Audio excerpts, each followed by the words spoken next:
Welcome back mga katambalan, mga hot topic and issue pag-usapan natin. Update po tayo kay Catherine Bernardo kung saan nga po sa tatapos lang na event na dinaluhan itong si Catherine para naman po sa TCL na kung saan ay brand ambassador ito at makikita naman na nakisaya itong sikat doon sa mga palaro na inihanda ng TCL at makikita rin kay Catherine na lutang ang kagandahan nito sa naganap na event at marami namang mga fans itong sikat ang nag-abang doon sa ginanap na event ng TCL. Samantalang si Catherine nga po ay magmumalaw sa Abbey Clinic upang magpa-treatment nga po at ito nga po ay ang Shining Bright na kung saan nga po makikita itong sikat na kasama pa nga ang kanyang makikita rin yung ginawang treatment kay Catherine at talaga namang napakaganda ni Catherine at napakakinis ng kanyang mukha. Makikita dito yung mga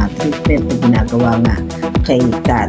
Pagkit din ni Kat doon sa nilabas nga ng Abbey Clinic na meron nga siyang time na makapag-treatment ngayon matapos nga yung Pilipinas Got Talent at pagkit din ni Catherine na magkakaroon siya ng short vacation na talaga namang susulitin itong sikat ang kanyang vacation at in-update nga ni Kat yung magaganap sa kanya ngayon. Yun po yung mga update natin ngayon kay Catherine. Kayo mga katambalan, ano ang masasabi nyo? Comment lang sa comment section at pag-usapan natin.